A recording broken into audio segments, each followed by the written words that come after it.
Вітаю, друзі! Ну що, давайте зразу підведемо підсумки. Верховний головнокомандувач Володимир Зеленський застяв висловитись після вбивства військовослужбовця ТЦК у Львові, щоб не втрачати залишки свого рейтингу і прихильність свого електорату. Тож, давайте ще раз, щоб остаточно зняти всі питання. Верховний головнокомандувач знову застяв висловити свою позицію по відношенню на напади, з приводу нападів на військовослужбовців ТЦК, які, до речі, згідно закону, підпорядковані саме йому, як верховному головнокомандувачу. До речі, так само він застяв не лише висловлюватись про напад у Львові, про інші напади. Він промовчав і проігнорував всі напади, а також про двушечку на Москву. Схоже, що це він коментувати не хоче. Чому? Питання риторичне. Тож тепер він не лише не лох і не втік, а ще й Цикун. А верховний головнокомандувач Цикун – це не лише ганьба, а ще й проблема.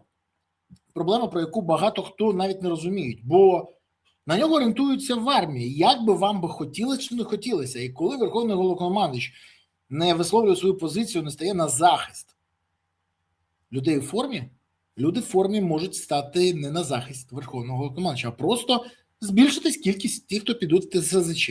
І це велика проблема. А ще мовчання Зеленського – це фактично легітимізація нападів на військовослужбовців ТЦК.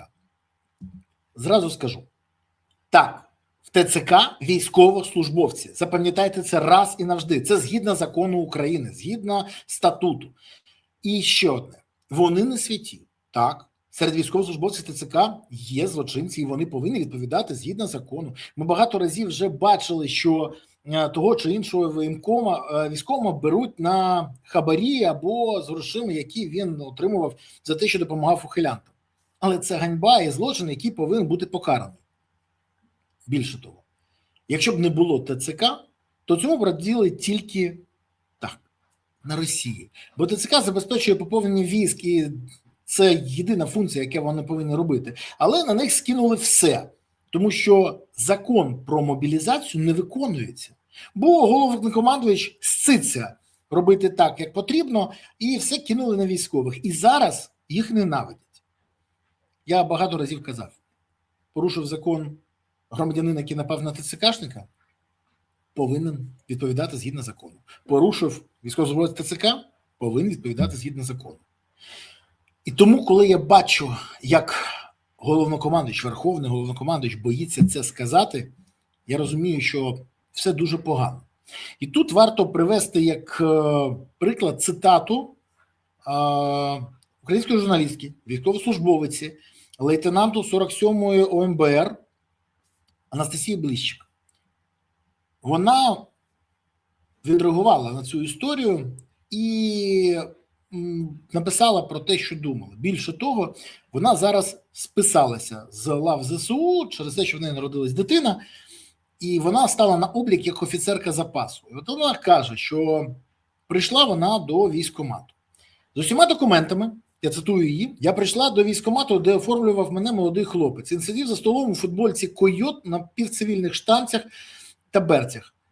Так, не вдягаються ті, хто жодного разу не був на фронті. Це стиль я впізнаю завжди. Потім він став, взяв 2 милиці і поніс мої документи в інший кабінет, перебираючи покрученою ногою. Виявилося, що служив в одній з дуже відомих механізованих бригад, де й отримав поранення.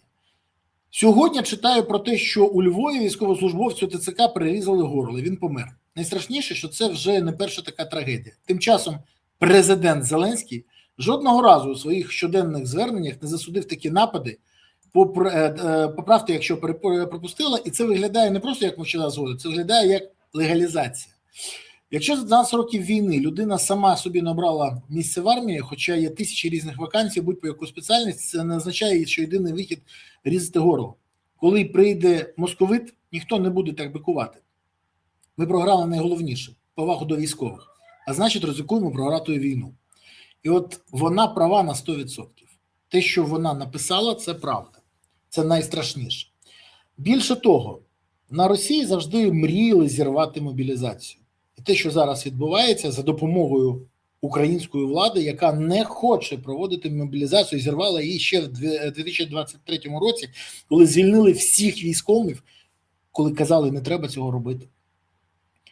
Це говорить тільки про одне, що дії української влади не на користь української держави. Головна проблема в цьому, щоб люди зрозуміли. Якщо прибрати ТЦК і не буде поповнення військ, то просто прийдуть московити. Чи може ТЦК не прийняти силу? Я вважаю, що вони повинні не прийняти, але я також вважаю, що громадяни України повинні не забувати про свій обов'язок, а йти і служити. Більше того, коли я служив, мені казали все, що завгодно. Я чув будь-яку маячню від людей, які не пішли до Збройних сил України. Коли я списався, і, до речі, це було під контролем влади, яка перевіряла, щоб мене навпаки не списали, бо якщо була хоч одна заціпка, ні. Коли я списався після Бахмуту, то ті люди, які щось мені писали, теж не приєдналися і не замінили мене в Збройних силах України. Ані тоді, ані потім, ані зараз. Це багато про що говорить. Я можу сказати тільки одне. ЗСУ – це дійсно єдина гарантія того, що у України є майбутнє. Те, що влада сьогодні не хоче займатися мобілізацією, говорить про дві речі. Перше – це страх влади займатися вирішенням проблем, які б'ють по рейтингу. Бо влада живе виборами значно, це помітно більше, ніж думкою про війну. Друге, і це дуже важливе питання, те, що громадяни не розуміють, що від цього конфлікту виграють не українці, виграють росіяни. Бо якщо нема військ на фронті, далі можна йти куди хочеш. І проблем ніяких немає. Зловмисника, якого затримала поліція, як стало відомо, він митник. Більше того, львов'янин. І ця позиція показує, що програли ще інформаційну війну. Бо якщо державний службовець нападає на іншого державного службовця і вбиває його, а не московита, то ми програли ще інформаційне поле. Бо щось в голові не те. Я розумію, що Зеленський, який є сам 4-разовим ухилянтом, не готовий займатися цією проблемою. Більше того, він буде від неї відсторонюватись і не захоче її вирішувати. Я вважаю, що відповідальність за все, що зараз відбувається, саме на ньому, через його мовчання і через те, що він ігнорує свої повноваження. Він хоче бути царем, але він не хоче бути президентом. І це проблема. Ще раз наголошую, будь-який злочин повинен бути покараний. Що з боку представника ТЦК, що з боку представника цивільного суспільства. Але давайте відверто казати. В мене були проблеми з ТЦК. Декілька разів я стикався з неадекватною поведінкою представників ТЦК. Я особисто стикався. І вже після списання теж. Але я не узагальнюю на всіх працівників ТЦК таке ставлення. Більше того, декілька разів. Інші рази завжди була коректність, вічливість. Просили пред'явити документи, я пред'являв, більше питань не було. То в чому проблема? Мабуть, в тому, що ті люди, в яких є проблеми з думкою про службу в Збройних силах України, дуже сильно бояться свого почесного боргу перед державою настільки сильно, що навіть готові підтримувати будь-який злочин проти ТЦК. Це велика проблема. Це вже з головою проблема. І не з головою Зеленського, а з головою тих людей, які це підтримують. Ну і плюс російська пропаганда непогано попрацювала. Можна виправити? Можна. Що треба робити? Працювати по закону. Виконувати закон мобілізації. Але щось Зеленський не поспішає цим займатися. Як і висловлювати свою позицію. Позастяв. Дякую, що дивилися, дякую, що підписалися, дякую, що поставили вподобайку, прокоментували і поширили відео. Окремо подяка за те, що підтримуєте ЗСУ. Бо я звертаюся саме до тих, хто підтримує ЗСУ і розуміє, що поки є ЗСУ, є майбутнє України. А якщо не буде ЗСУ, України не буде наше майбутнє, країни не буде.